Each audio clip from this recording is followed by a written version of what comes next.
नमस्कार, SPT news में आपका स्वागत है। पेश है 9 जून सोमवार दोपहर 3:15 बजे राजस्थान के विभिन्न शहरों की 15 बड़ी खबरें। सबसे पहले एक नजर डालते हैं आज की हेडलाइंस पर। राजस्थान के शिक्षा मंत्री को रिश्वत देने की कोशिश। मोदी सरकार के आज 11 साल पूरे। पीएम ने वीडियो शेयर किया, कहा लोगों की जिंदगी आसान बनाई। 3,70,000 करोड़ से किसानों की मदद।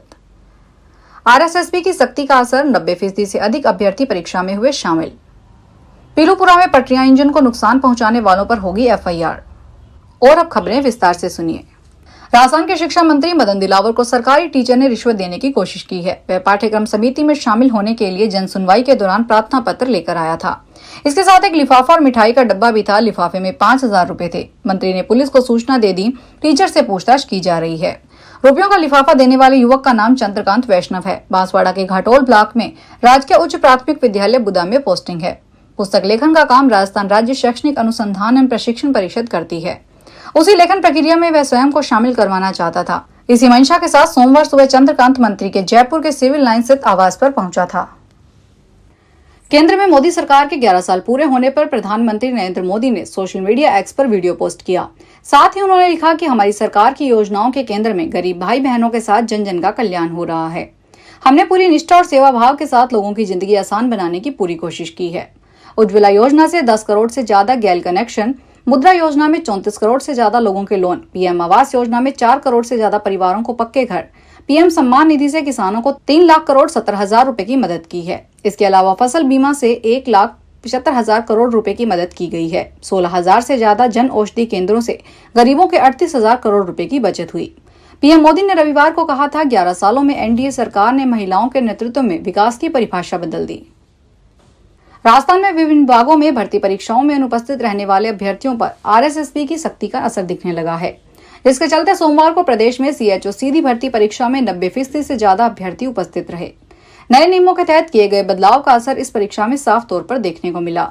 सीएचओ भर्ती परीक्षा के लिए 81,412 अभ्यर्थियों ने फार्म भरा था, जिसके चलते 73,698 अभ्यर्थी परीक्षा में शामिल हुए।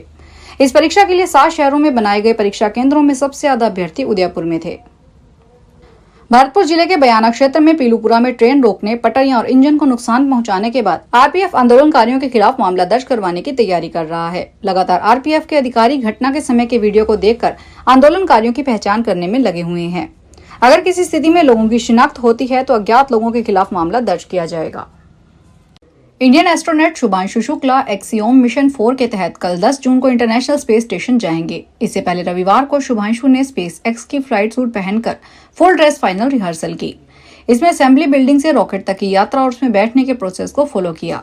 इस दौरान शुभांशु ने कहा कि यह एक बेहतरीन यात्रा रही है। ये पल बताते हैं कि आप किसी ऐसी चीज का हिस्सा बनने जा रहे हैं जो आपके खुद से बहुत बड़ी है। मैं बस इतना कह सकता हूँ कि मैं बहुत सौभाग्यशाली हूँ कि मुझे मिशन का हिस्सा बनने का अवसर मिला। राजस्थान एथलेटिक्स एसोसिएशन के तत्वाधान में जयपुर जिले के सीनियर एथलेटिक्स टीम की चयन ट्रायल एसएमएस स्टेडियम के एथलेटिक्स ट्रैक पर किया गया।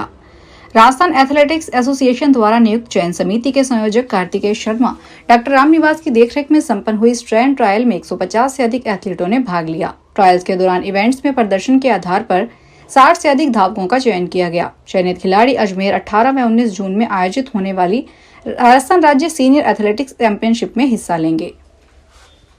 जयपुर के भगवान महावीर विकलांग सहायता समिति को संयुक्त राष्ट्र संघ ने विशेष आमंत्रण दिया है। संस्था के संस्थापक डीआर मेहता और अध्यक्ष सतीश मेहता मंगलवार को न्यूयॉर्क स्थित संयुक्त राष्ट्र मुख्यालय में विकलांगता पर होने वाले 2 सत्रों में प्रस्तुति देंगे। बीएमवीएसएस ने 1975 से अब तक 24 लाख विकलांगों को निःशुल्क पुनर्वास किया है। संस्था ने विश्व के 44 देशों में 114 विशेष शिविरों का आयोजन कर 50,000 विकलांगों की मदद की है। इस वर्ष संस्था अपनी स्वर्ण जयंती मना रही है। सोने के दाम में आज यानी 9 जून को गिरावट है। India Boolean and jewellers association के अनुसार 10 ग्राम 24 कैरेट सोने का दाम 1427 से घटकर 95,718 पर आ गया है। इससे पहले सोने की कीमत 97,145 प्रति ग्राम थी। वहीं 1 किलो चांदी का दाम बढ़कर 1,05,290 रुपए हो गया है। ये इसका ऑल टाइम हाई है। इससे पहले चांदी 1,05,285 रुपए प्रति किलो पर पहुंच गई थी। सोने ने 21 अप्रैल को 99,100 का ऑल टाइम हाई बनाया था। देश के लोकसभा स्पीकर सोमवार को जोधपुर पहुंचे। इस दौरान जोधपुर एयरपोर्ट पर भाजपा पदाधिकारी ने और कार्यकर्ताओं ने उनका स्वागत किया। एयरपोर्ट पर उन्होंने मीडिया से बात करते हुए आईआईटी संस्थान के लगातार विकसित होने पर बधाई दी। कहा कि विद्यार्थियों के बेहतर भविष्य के लिए संस्थान की ओर से लगातार नवाचार किया जा रहा है। इंस्टाग्राम पर अपने पुराने दिनों को भी उन्होंने याद किया और संगठन में समय में जोधपुर से जुड़ी यादें भी बताई। कहा, जब वह संगठन में समय दे रहे थे तब जोधपुर में संगठनात्मक तौर पर दायित्व संभालने का मौका मिला था। धौलपुर नगर परिषद के वार्ड नंबर 53 में रविवार को हुए उपचुनाव में भाजपा प्रत्याशी ने जीत हासिल की है।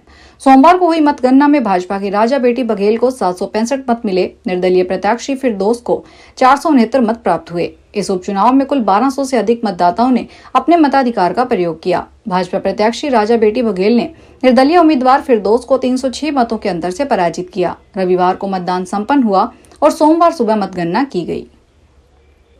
कोटा जिले के मंडाना थाना पुलिस ने सोशल मीडिया पर आपत्तिजनक पोस्ट डालने के मामले में एक युवक को गिरफ्तार किया है। आरोप है कि युवक ने त्योहार पर मुबारकबाद देते हुए सोशल मीडिया अकाउंट पर एक पोस्ट की थी। इस पर संगठन के लोगों ने ऐतराज जताते हुए पुलिस को शिकायत दी थी। एडिशनल एसपी कोटा ग्रामीण राम कल्याण मीना ने बताया कि युवक साबिर हुसैन मंडाला के वार्ड नंबर 10 का रहने वाला है। 7 जून को साबिर के खिलाफ संगठन के कुछ लोगों ने शिकायत दी थी। इसमें बताया गया था कि त्योहार के पर्व पर साबिर ने अपने इंस्टाग्राम अकाउंट पर धार्मिक भावनाओं को ठेस पहुंचाने वाली पोस्ट डाली।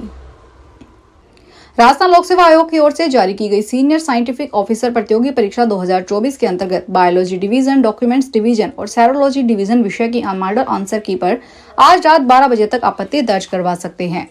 आयोग के मुख्य परीक्षा नियंत्रक आशुतोष गुप्ता ने बताया कि यदि किसी भी अभ्यर्थी को इन मॉडल आंसर की पर कोई आपत्ति है तो निर्धारित शुल्क के साथ आज रात 12 बजे तक आपत्ति ऑनलाइन दर्ज करवा सकते हैं।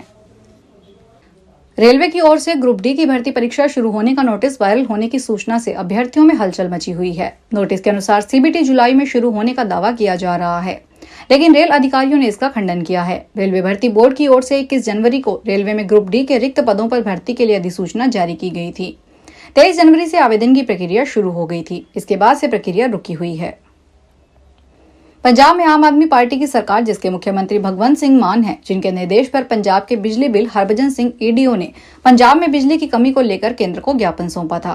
केंद्र सरकार ने पंजाब पर मेहरबान होते हुए इसे तुरंत स्वीकार कर लिया है। केंद्र सरकार पंजाब के 800 मेगावाट की 3 नई इकाइयों को मंजूरी दे दी है। इस हरी झंडी के पीछे भाजपा के पंजाब चेहरे और केंद्रीय रेल राज्य मंत्री रवनीत सिंह बिट्टू का हाथ बताया जा रहा है।